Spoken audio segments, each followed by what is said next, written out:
Números capítulo 13. Y les decía que este estudio lo titulamos ¿Cómo esto fue?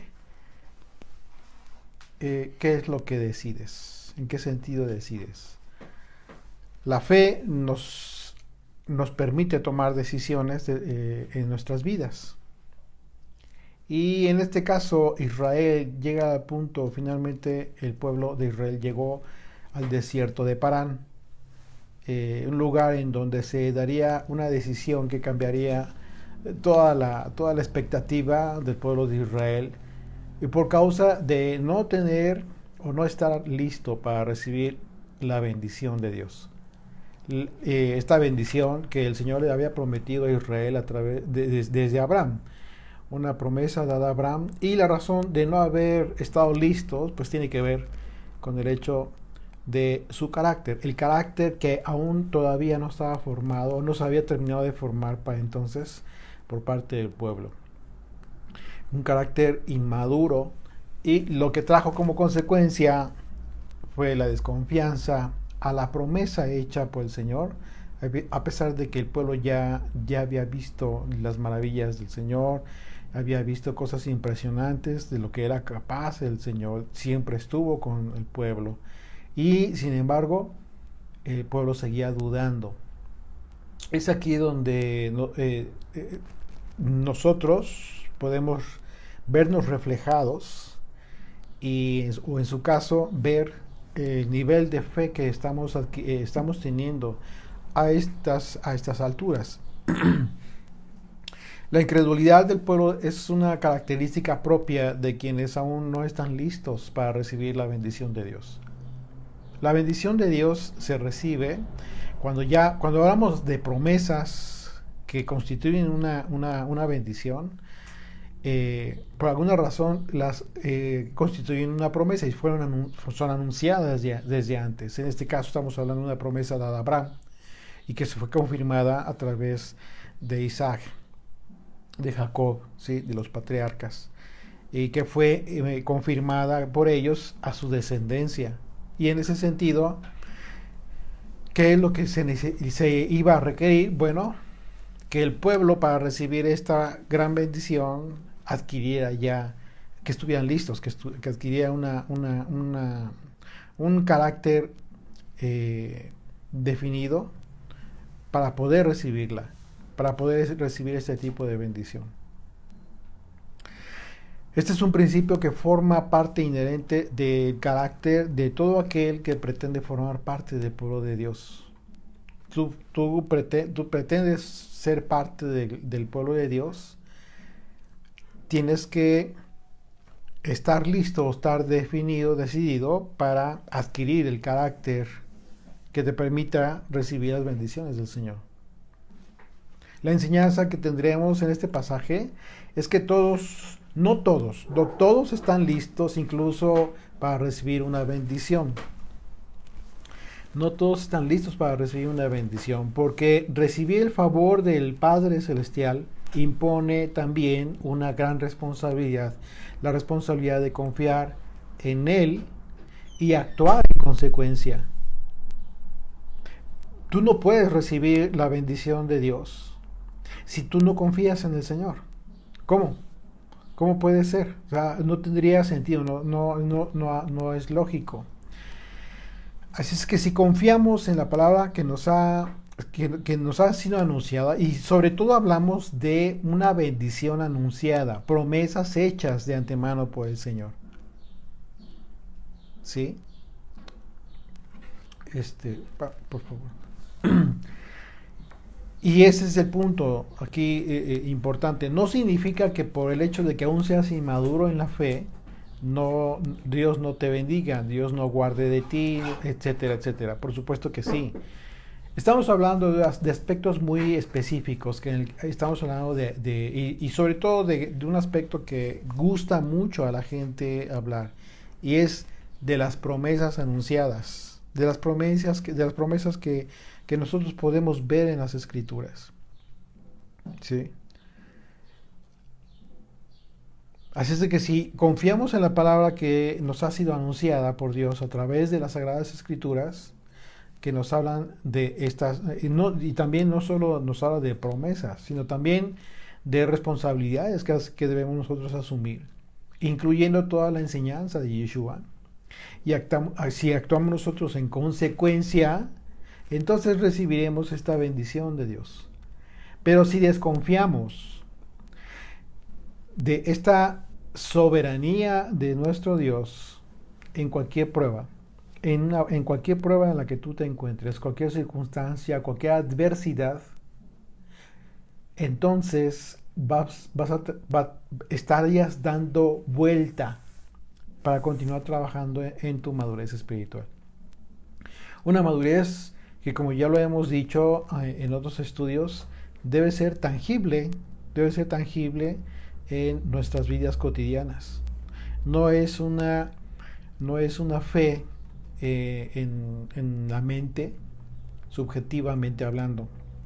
Es una fe que se vive día con día, y eso es lo que te hace madurar. Eso es lo que te permite, a su tiempo, recibir la bendición de Dios a través de aquellas promesas que han sido anunciadas. Dice desde el verso 1, Números 13, verso 1, el Señor habló a Moisés diciendo: envía tú hombres que reconozcan la tierra de Canaán, la cual yo doy a los hijos de Israel. De cada tribu de sus padres enviaréis un varón, cada uno príncipe entre ellos. Fíjate bien en la expresión que utiliza Dios para dar el mandamiento. Da un mandamiento, da una orden, pero va implícita la promesa. Envía tú hombres que reconozcan la tierra de Canaán, la cual yo doy a los hijos de Israel. Aquí está la promesa, aquí está la sentencia. No había que dudar. El Señor está anunciando que ya estaba dando la tierra de Canaán a los hijos de Israel. Independientemente de que al parecer la idea de reconocer la tierra no fue de Dios, porque ese es otro aspecto que también hay que considerar. Aquí se lee como si en un momento dado hubiese sido un mandamiento del Señor. Pues este mandamiento se da en base a una petición que ya había recibido el Señor. Deuteronomio capítulo 1, a partir del verso 20, vemos cómo es que en realidad fue Israel quien pidió que enviaran hombres de avanzada en lugar de entrar todo el pueblo. Dice Deuteronomio 1, a partir del verso 20: entonces os dije, habéis llegado al monte del Amorreo, el cual el Señor nuestro Dios nos da. Está recordando este evento de Números 13. Mira, el Señor tu Dios te ha entregado la tierra, sube y toma posesión de ella. Como el Señor, el Dios de tus padres, te ha dicho, no temas ni desmayes. Y vinisteis a mí, todos vosotros, y dijisteis: envíanos varones delante de nosotros, enviemos varones delante de nosotros que nos reconozcan la tierra, y a su regreso nos traigan razón del camino por donde hemos de subir y de las ciudades a donde hemos de llegar. Y el dicho me pareció bien, y tomé 12 varones de entre vosotros, un varón por cada tribu, y se encaminaron y subieron al monte y llegaron hasta el valle de Escol y reconocieron la tierra. O sea, aquí en Deuteronomio nosotros estamos viendo que en realidad fue el pueblo quien pidió que fueran hombres a reconocer la tierra. Así es que en la paciencia de Dios, Él accedió a la petición del pueblo para el envío de estos 12 príncipes que actuarían como espías. La palabra reconozcan, en el hebreo es la palabra tur, que se traduce como inspeccionar, espiar.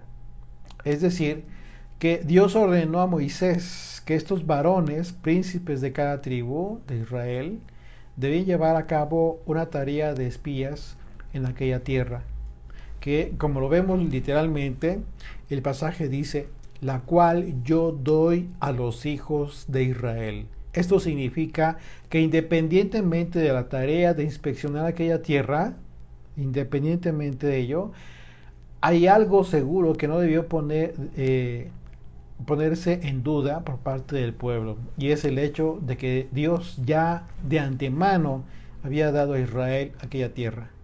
Esto independientemente de lo que iban a encontrar los espías. De esto se trata la fe. Esa es la fórmula de la fe y la confianza que se debe tener en el Señor. Porque literalmente vemos que Dios le dijo a Moisés que ya había entregado esta tierra a Israel. Pero Israel aún no conocía lo que encontraría en aquella tierra. Así es de que lo que debieron tener los israelitas en aquel entonces era fe. Hebreos capítulo 11, desde el verso 1 dice, es pues la fe, la certeza, la certidumbre de lo que se espera. La convicción de lo que no se ve, porque por ella alcanzaron buen testimonio los antiguos. Por la fe entendemos haber sido constituidos el universo por la palabra de Dios, de modo que lo que se ve fue hecho de lo que no se veía.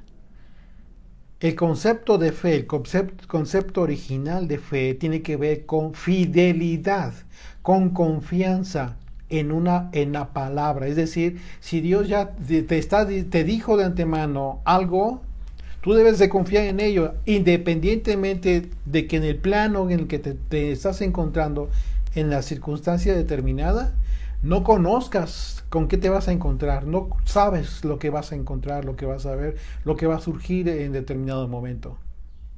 De eso se trata la fe. Pero no es una fe ciega, es una fe en confianza a lo que Dios ya te dijo. Por eso es importante que conozcas las escrituras. Tú no puedes decir que tienes fe en algo que no conoces. No resulta lógico. Tampoco es algo que venga de la imaginación o de la fuerza de la mente, ¿no? O sea, ten mucha fe, te dicen, ten mucha fe. ¿En qué? Pues en que te vas a sacar la lotería. ¿Dónde está la lógica ahí? Ten mucha fe en que vas a sacar 10 en el examen. Sí, pero no estudiaste. Pero ten fe, ten mucha fe, ¿eh? El Señor es bueno. ¿Dónde está la lógica en eso? O sea, y por eso, esas expresiones están llenas el mundo. Porque sacan de contexto el concepto original de la fe. La fe original. Cuando hablas de fe, tú solamente puedes hablar de una sola cosa, de fidelidad a Dios. De manera que por la fe, por esta fe de los israelitas, sobre todo la fe de los príncipes de cada tribu, ellos debieron entender que aquella tierra Dios ya se las había entregado desde ese momento. ¿Por qué? Porque se lo prometió a Abraham. Se lo prometió a Isaac, a Jacob y aún a Moisés. Ese fue el motivo de la liberación de Israel de Egipto. Y ese fue el motivo de todo este trayecto a través del desierto. ¿Cuál? Entregarles la tierra prometida. Ahora bien, si esto es así, ¿por qué Dios ordenó entonces llevar a cabo una incursión para espiar la tierra? Es aquí donde los capítulos anteriores que yo les comentaba en un principio de este libro de Números, que ya hemos analizado, y en donde el Señor dio mandamientos que tuvieron que ver con el censo, con la organización del campamento, las posiciones de cada tribu en el campamento, las trompetas de plata para dar instrucciones de orden, y el despliegue de toda la nación conforme a la ordenanza que había dado el Señor. Sobre todo en ese sentido, el propósito de reconocer la tierra por parte de los líderes de Israel era precisamente para la implementación de estrategias. Es aquí donde comienza a tener sentido ya todo este proceso de orden que se estableció, que estamos viendo desde el primer capítulo de Números. La implementación de estrategias que Dios establecería como lo había hecho hasta ese momento, constituyéndose Él mismo, el Señor, el Creador de los cielos y la tierra, como comandante en jefe de los ejércitos de Israel. Ese era el propósito. Así es de que el comandante ordena la avanzada con característica de reconocimiento del terreno. Estamos hablando de términos militares. ¿Sí? Ordena esta avanzada con características de reconocimiento del terreno que sería ocupado por Israel. Te suena parecido seguramente, sobre todo en estos días, solamente que aquí quien está dando la orden es el dueño de todo, el dueño de toda la tierra. ¿Tendrían que prepararse para la guerra? Claro que sí. Israel tendría que estar listo para la guerra. Ese fue el propósito. Pues ese había sido el propósito primordial del censo ordenado por Dios. Recuerden, no fue otro el censo. El propósito fue ese. Y lo dice la Escritura específicamente. Pero para ese entonces Israel ya debió haber tenido la convicción de que la batalla sería peleada por Dios mismo. También como Él se lo había manifestado, se lo había hecho ver a Israel. Así es que lo único que tenía que hacer Israel, que era confiar, tener fe en aquel que hasta ese momento los había sustentado bajo toda circunstancia de forma sobrenatural totalmente. Y vamos a leer, por favor, si me ayudas a leer a partir del verso 3 al verso 16. Y Moisés los envió desde el desierto de Parán, conforme a la palabra del Señor, y todos aquellos varones eran príncipes de los hijos de Israel. Estos son sus nombres: de la tribu de Rubén, Samúa, hijo de Zacur; de la tribu de Simeón, Safat, hijo de Ori; de la tribu de Judá, Caleb, hijo de Jefone; de la tribu de Isaacar, Igal, hijo de José; de la tribu de Efraín, Oseas, hijo de Nun; de la tribu de Benjamín, Palti, hijo de Rafú; de la tribu de Zabulón, Gadiel, hijo de Sodi; de la tribu de José; de la tribu de Manasés, Gadi, hijo de Susi; de la tribu de Dan, Amiel, hijo de Gemali; de la tribu de Aser, Setur, hijo de Micael; de la tribu de Neftalí, Nabi, hijo de Babsi; de la tribu de Gad, Jeuel, hijo de Maki. Estos son los nombres de los varones que Moisés envió a reconocer la tierra. A Oseas, hijo de Nun, le puso Moisés el nombre de Josué. Así es, así es. Y Josué fue elegido como líder de este grupo de espías. El nombre de Oseas en hebreo es la palabra Hoshea, y se traduce como salvación. Pero como vemos en el texto, nos dice que Moisés le cambió el nombre por Josué, que en el hebreo es la palabra Yehoshua, que significa salvado de Yud-Hei Vav-Hei. Así es de que bueno, aquí vemos el significado del nombre. Y es curioso, si te das cuenta, porque la palabra Oseas literalmente se traduce como salvación. Haz de cuenta que le pregunta por su nombre: ¿cómo te llamas? Salvación. O sea, yo soy salvación. Entonces como que quizás no sería lo muy apropiado en su momento, y entonces Moisés le cambia el nombre. Le cambia el nombre y dice, y probablemente digo, estoy yo suponiendo, ¿no? Obviamente, pero por alguna razón le cambió el nombre. Y le cambia el nombre y dicen, tú no eres salvación. Dios te salva a ti. Salvado de Yud-Hei Vav-Hei. Es el nombre de Yehoshua. Así es de que ambos tienen relación con el nombre de Yeshua, por supuesto, pero es diferente, ¿no? Y dice el verso 17, Los envió pues Moisés a reconocer la tierra de Canaán, diciéndoles, subid aquí, de aquí al Negev y subid al monte. Y observad la tierra como es y el pueblo que la habita. Aquí está dando puntos específicos para determinar la estrategia de guerra, la estrategia de ocupación de la tierra. ¿Ok? ¿Qué es lo que hace un comandante en jefe en una guerra o antes de iniciar una guerra? Justo eso. Se llevan a cabo estrategias de espionaje, se lleva a cabo un reconocimiento del terreno, cuáles son los puntos frágiles, los flancos que en un momento dado puedan ocupar más fácilmente, etc. Y aquí Moisés está dando estos puntos que debían tomar nota específica para decir, bueno, en ese aspecto tenemos esto, en este punto tenemos aquello, y ya establecer la estrategia para ocupar la tierra. Fíjate lo que dice, primero llegar, subir al Negev, subir al monte y observar la tierra como es. Primero observar, tienes que ver cómo es la tierra y el pueblo que la habita, segundo punto. Tercer punto, si es fuerte o si es débil. Si poco o numeroso.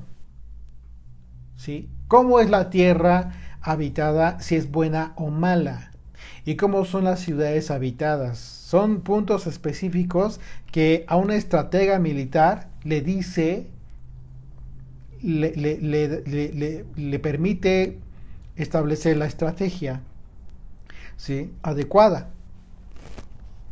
Pero estamos hablando, recuerden, que independientemente de cómo esté la ciudad, vamos a ver más adelante en el libro de Josué, cómo es que la ocupación, la conquista de Israel que tuvo, por ejemplo, en esta ciudad en donde se derrumbaron los muros, en Jericó, ¿qué fue lo que sucedió? Aquí fue Dios quien estableció la estrategia de guerra, pero fue una estrategia sobrenatural totalmente. Impresionante. Pero ¿quién no te dice que el plan de Dios era ese igualmente aquí? Independientemente de la estrategia que estaba estableciendo Moisés. Pero bueno, ya no se dieron la oportunidad de ver el poder de Dios en este caso. Dice, y observa la tierra, dice verso 19, ¿cómo es la tierra habitada, si es buena o mala? O cómo son las ciudades habitadas, si son campamentos o plazas fortificadas. Y cómo es el terreno, si es fértil o estéril, si en él hay árboles o no. Y esforzaos y tomad del fruto del país. Y era el tiempo de las primeras uvas. Bueno, aquí un dato importante, ¿no? Todas estas indicaciones que Moisés les dio a los espías, pues a los espías tenían este propósito de establecer esa estrategia para tomar la tierra que Dios ya les había entregado.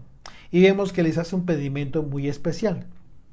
Les pidió que trajeran del fruto de aquella tierra y era el tiempo de las primeras uvas, dice la escritura. Recordemos que Dios ya les había dicho a los israelitas cómo era la tierra, a dónde los llevaría. Y en el llamado que Dios le hace a Moisés desde entonces, allí en la zarza ardiente, Dios le dijo a Moisés que la tierra de Canaán era tierra buena y ancha, una tierra que fluye leche y miel. Y en su momento lo hizo saber también a los israelitas. Dice Éxodo 13, verso 5.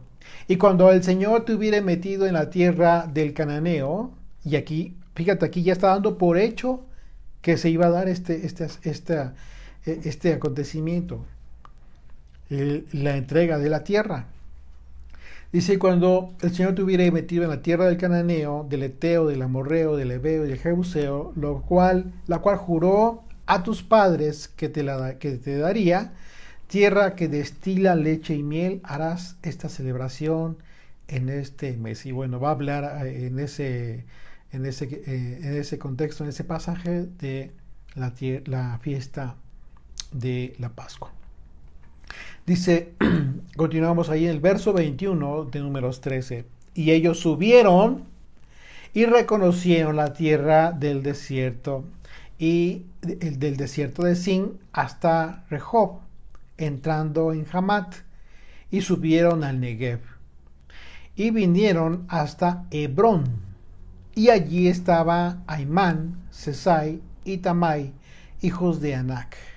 Hebrón fue edificada 7 años antes que Zoán en Egipto. Bueno, aquí se describe algo muy importante, fíjate, porque aquí ya puedes ver cómo es que el aspecto de la fe tiene que ver, está involucrado totalmente con el aspecto espiritual.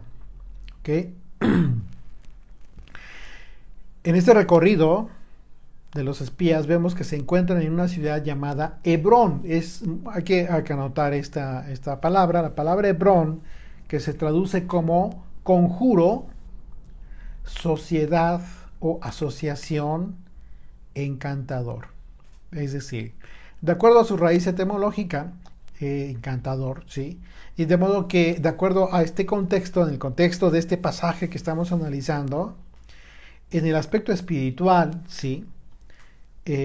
Recordemos que la palabra de Dios, la Biblia es un libro espiritual. Si tú te olvidas del aspecto espiritual y no contemplas también el entendimiento de los pasajes en el aspecto espiritual, te estás perdiendo de mucha riqueza. Y aquí vemos que se va a dar un aspecto espiritual importante, tanto sobre todo en el pueblo hebreo, en donde hace que su fe flaquee. Les decía que la palabra Hebrón aquí es importante en su concepto, lo que significa, como se traduce como conjuro, sociedad, ¿sí? O también como encantador. Y de modo que, de acuerdo al contexto de este pasaje, entonces en relación a quienes se encontraban en ese lugar, en Hebrón, podríamos entender el significado de la palabra Hebrón como una ciudad de conjuros y encantamientos. ¿Y quiénes estaban ahí? ¿Quiénes son estos que estaban ahí, que se mencionan? Sesai, Aimán y Tamai. Recordemos que Anac fue un hijo de un refaíta, que probablemente el hijo de Arbá, y sus hijos fueron Sesai, Aimán y Tamai, cabezas de los clanes arameos. Posteriormente el nombre de Arbá, este nombre de Arbá fue dado a la ciudad en donde los hijos de Anac se asentaron, y con el tiempo la ciudad cambió de nombre de Arbá a Hebrón. Ahora, ¿cómo podríamos confirmar esto? Que esta ciudad en realidad, antes de llamarse Hebrón, tuvo el nombre de este gigante. Bueno, en Génesis capítulo 35, verso 27, dice: después vino Jacob a Isaac, su padre, en Mamre, a la ciudad de Arbá, que es Hebrón, donde habitaron a Abraham e Isaac. Y fueron los días de Isaac 180 años. En este pasaje estamos confirmando efectivamente que esta ciudad de Hebrón anteriormente tuvo el nombre de aquel gigante, Arbá, un rafaíta. Desde Génesis capítulo 6, recuerden que se describen a estos gigantes que habitaron la tierra, y recordemos que su origen fue una mezcla de carne, hablando de las mujeres humanas y de seres espirituales, los guardianes que se conjuraron en anatema para volverse contra Dios. Y su propósito original, ¿sí?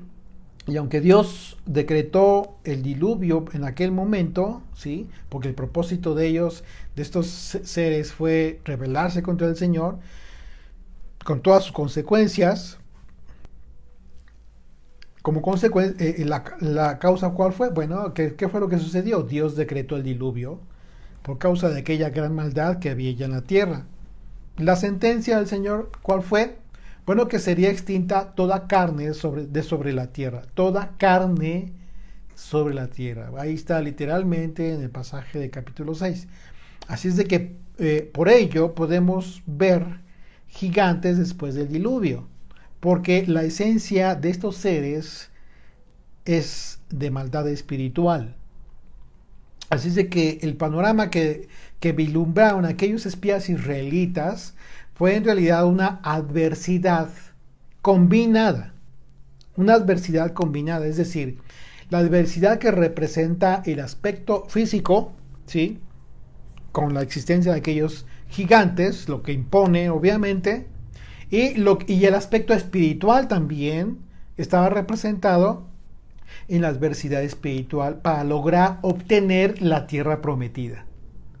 En realidad, si lo consideramos bien, toda adversidad que pueda presentarse en nuestras vidas, la percibimos físicamente como un obstáculo a vencer, primeramente.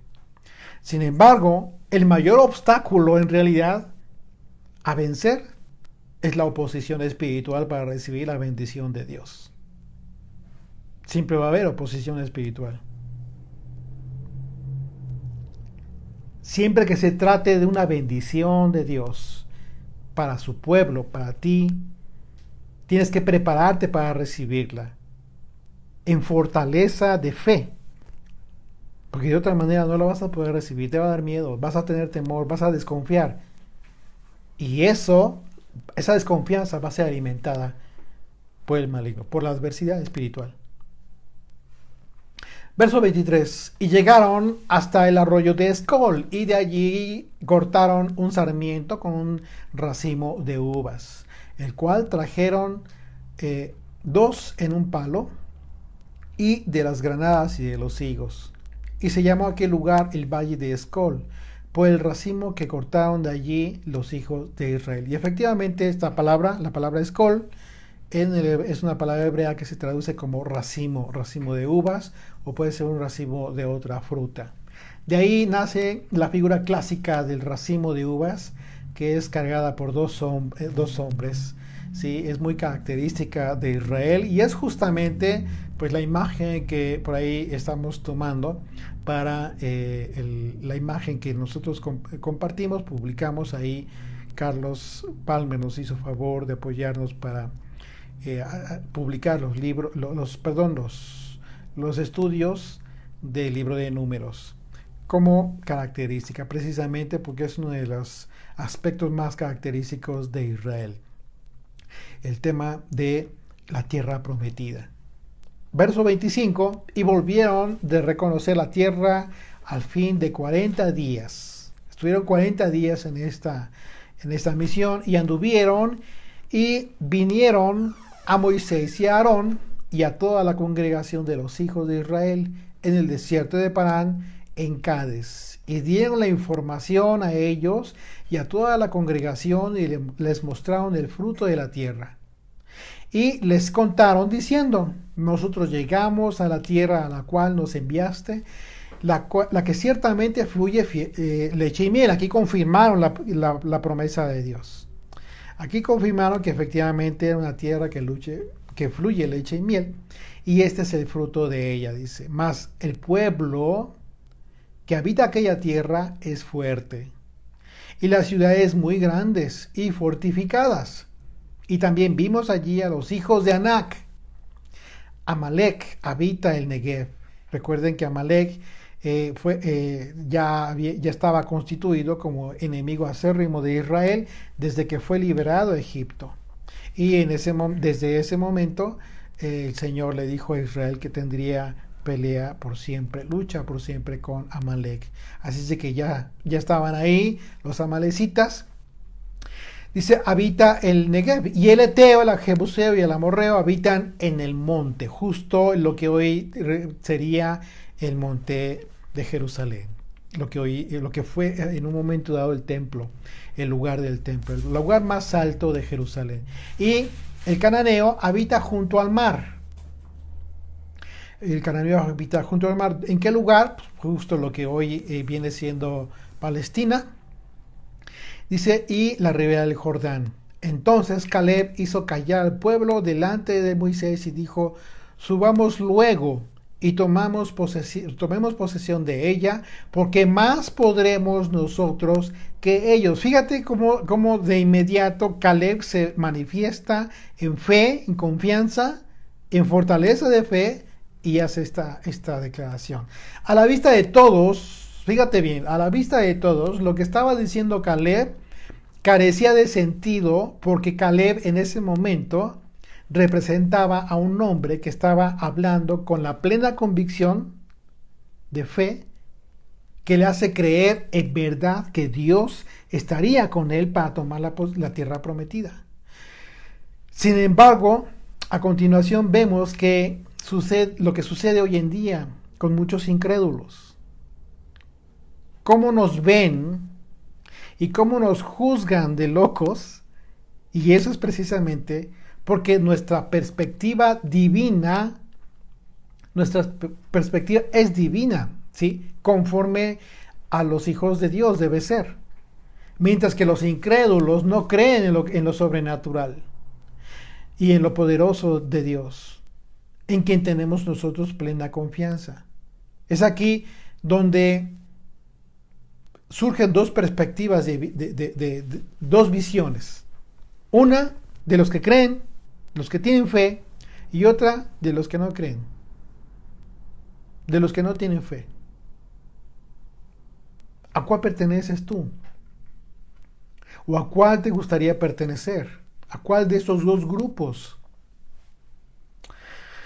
Dice el verso 31, mas los varones que subieron con él dijeron, fíjate, o sea, los espías, los líderes de los otros, de 10 tribus, dice, no podremos subir contra aquel pueblo. De entrada ya se declararon vencidos. Dice, no podremos subir contra aquel pueblo porque es más fuerte que nosotros.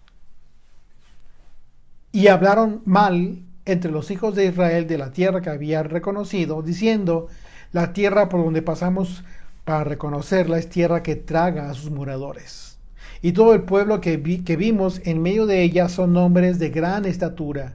También vimos allí gigantes, hijos de Anac, raza de los gigantes, y éramos nosotros, a nuestro parecer, como langostas. Y así les parecíamos a ellos. Es aquí donde el significado de los nombres de los hijos de Anac cobra sentido. ¿Te das cuenta?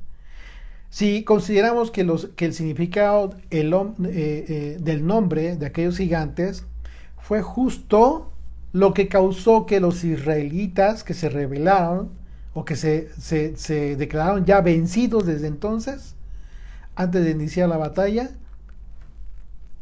se negaran a ocupar la tierra. Aimán significa hermano de una porción y su función es bloquear o impedir. Bloquear, impedir. Sesai significa blancuzco o blanquecino y su función es tratar que las cosas se vean reales, ¿sí? Que sean aparentes. Y talmai significa acumular, banco o terraza, surco, y su función es tratar de mantener ocupado a las personas o acumulando o aumentando cosas para distraer. Habla de una distracción. Te das cuenta que son elementos que constituyen justo el impedimento para que los israelitas tuvieran esta convicción, esta confianza, esta fe para recibir la bendición. Es justo lo que te puede suceder hoy en día a ti. Quizás tú tienes tus propios Sesai y Aimai y Talmai. Quizás tú estás viendo estos gigantes, ¿sí? Hablando en un sentido alegórico, por supuesto, en tu vida hoy en día, como temores que te están impidiendo madurar, recibir la fortaleza de fe que necesitas para recibir la bendición. Para esto necesitas entender en qué consiste la fe, en cuándo hace sentido hablar de fe. Porque si tú no conoces lo que realmente implica hablar de fe, en qué sentido, en qué contexto en tu vida, estás hablando de algo que no tiene sentido. Lo decíamos en un principio, ¿no? Mucha gente hoy en día, sin conocer el sentido, el concepto original de fe, hoy en día se utiliza la fe en cualquier aspecto que no tiene el menor sentido, no tiene coherencia ni lógica. La fe tiene que ver con fidelidad. ¿Y fidelidad a qué? Fidelidad al Señor. Tú no puedes hablar de fe en lo que te dicen, en lo que te prometió tu abuelita, o tu papá, tu hermano, o lo que te prometió tu pastor, el líder religioso, no sé. Eso no es tener fe. Eso no tiene nada que ver con fe. La fe que tú puedas tener, te va a vincular de forma directa con el Eterno, con el Padre Celestial. Pero ¿cuál es ese vínculo? Su ley, su palabra, su voluntad. Una voluntad que tú estás procurando cumplir en tu vida fielmente. Y eso te fortalece. Eso con el tiempo fortalece tu fe. Los israelitas estaban siendo bloqueados por su falta de fe debido a lo que vieron en apariencia. Una apariencia que para ellos fue más real que su fe en el Señor. La enseñanza en este pasaje es que la fe en aquello es que la fe en aquello que no vemos siempre sea mucho más verdadera que lo que ven nuestros propios ojos. 10 de los 12 espías fallaron la prueba. Que tu fe entonces sea como la de Josué y como la de Caleb. Amén. Bendito Dios, gracias te damos, Padre, por este Shabbat que hemos tenido, esta delicia, Señor. Te alabamos, Padre, porque a través de este estudio nos enseñas a tener fe, Señor, a confiar en ti. A pesar de cualquier circunstancia, mi Dios, que nuestra fe no decaiga, que nuestra fe siga intacta, Padre, creyendo siempre en tus promesas, en que tú eres fiel y misericordioso, Señor, y que siempre cumples tu palabra.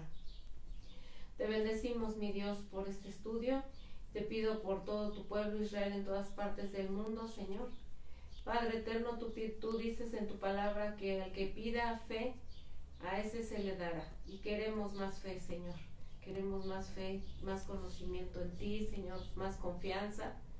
Padre eterno, ayúdanos, mi Dios, a que nuestra fe sea inconmovible, sea fortalecida. Sabemos que vienen tiempos difíciles, mi Dios, para que esto pueda ser posible, que nuestra fe sea fortalecida, pues solamente es a través de las pruebas, a través de los conflictos o de los problemas, Padre, pero sabemos que tú estás con nosotros y que nunca nos dejarás, que tus propósitos siempre son de bien y no de mal para nosotros, Señor.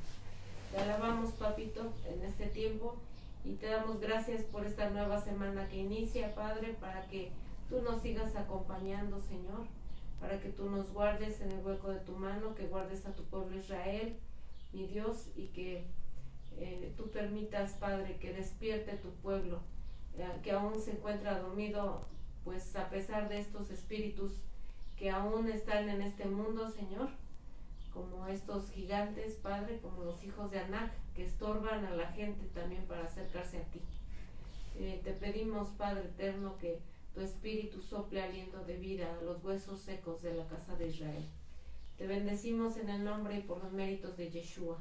Amén. Amén.